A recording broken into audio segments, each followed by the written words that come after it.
Rabbi, great to hear from you. Thanks for calling all the way from Washington, D.C. My pleasure, Aaron. Good morning to you. From beautiful, believe it or not, it's beautiful in D.C. So we're wrapping up an incredible convention with 20,000 people, Jews and Gentiles, Hispanics, blacks, whites, Native Americans, every different type of minority coming together in support of the only democracy in the Middle East, the only sane country in the Middle East. You know, I think we use that word democracy too much. It's not even about just being a democracy. It's the fact that it's a sane country where any American citizen can go on vacation, not have to worry that they'll be mugged in the street or worry that they'll be carjacked or hire security. Just a normal place where Jews would like to live in their ancient homeland where, you know, that God gave Abraham 4,000 years ago. And unfortunately, Prime Minister Netanyahu was supposed to speak this morning, but because of the 150 rockets that have landed in Israel from Gaza since yesterday morning, he had to cut his trip short. And after being at the Oval Office yesterday where the president signed the America's commitment to recognizing the Golan Heights as part of Israel, he hopped on a plane and went back to Israel to deal with the insanity of terror. You know, it's hard for us, Aaron, as Montanans to imagine, you know, we try to figure out how to cross the Bozeman Pass or the Homestake Pass when there's, 3 feet of snow dumped overnight or it's slushy and icy. You know, that's our big challenges in Montana. If we have to wake up every morning and find out that, North Dakota or Saskatchewan, or even closer, imagine you're in Bozeman and they're shooting rockets from Belgrade, 12 miles away, and you're getting shot at with rockets. And then if you try to respond, the whole world says, oh my gosh, Israel should restrain themselves. You can't restrain yourselves when your children's lives are on the line. I mean, I'm a big fan of peace. I think peace is always the first option we should try for and never give up on pursuing peace. But you also have to be realistic.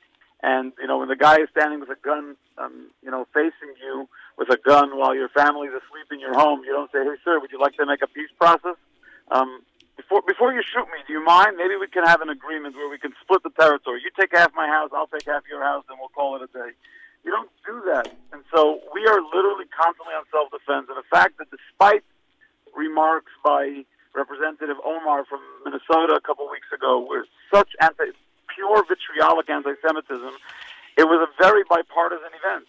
It's Steny Hoyer, a Democrat, alongside Mike Pompeo, the Secretary of State, speaking about their support for Israel. And so I come not as a conservative, not as a liberal, not as a Republican, not as a Democrat, but a Montanan that cares about his own people. And yeah. In fact, Aaron, you compare it to you compare it to the snow that we might have here in Montana, but yet the dangers that folks in Israel face because of the threat of terrorism. Yeah, we had some snow days for the schools here in Montana this year because of all the snow that we got. Well, they had schools in southern Israel were canceled for the day yesterday because of the security threats and all of that. You mentioned Steny Hoyer. I thought it was really interesting. Steny Hoyer was quoted as saying, "Hey, there's 62 new Democrat members of the House of Representatives, not 3. Basically, you had a Democratic Party leader from the House telling the folks gathered at AIPAC, hey, don't just focus on Rashida Tlaib, Ilhan Omar, and Alexandria Ocasio-Cortez, and at least one, if not 2 of whom who have had some anti-Semitic remarks that they've been getting called out for." And I agree with him. I agree with him that the media is partly to blame on constantly propping these people up and giving them way too much attention. I think we as Jews and Jew people that love the Jews need to always stand up to anti-Semitism, even if it's just 3, because, a few months ago it was Steve King, the Republican, who was saying white supremacist things, and now it's these guys saying anti-Semitic, these women saying anti-Semitic things. But and there's no question, of those 62 freshmen, most of them are going to go this summer on AIPAC's trip to Israel, and they learn what the realities are on the ground. And I find that as soon as people find out what the realities on the ground are, it changes the whole perspective. But I had the honor last night of hosting, together with AIPAC, hosting Senator Steve Daines, who attended the AIPAC leadership reception, and we spent an hour and a half meeting constituents from Montana and the neighboring states, as well as people from around the country. I have to tell you, it was incredible. People walking up to him, they all know who he is. Congressman Gianforte couldn't make it. And Senator Testa couldn't make it, but I had the opportunity to meet for over an hour yesterday with Dylan Laslovich, who's the Chief of Staff to Senator Testa, and discuss the issues about Israel that are important to the Jewish community. So I think that we have to ensure not to make Israel a Republican issue, a conservative issue.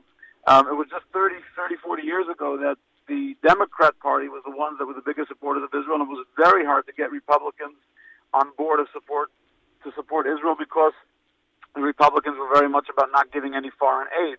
So the table has sort of shifted now, where the Republicans are staunchly pro-Israel, and we're having some trouble in the Democrat caucus. But what I heard over the last 48 hours was that not AIPAC and not those 20,000 people are ready to surrender and say, that's it, we've lost a certain party in this country. We haven't. I mean, most of the people I sat with were actually Democratic Jews that were Democrats who are lovers of Israel. So I think the Democrat Party is going to have to do some reckoning with themselves and how they deal with this issue. It's a real issue. Yeah, in fact, but overall, the Pelosi House had trouble even just rejecting the remarks, rebuking the remarks of Ilhan Omar and others.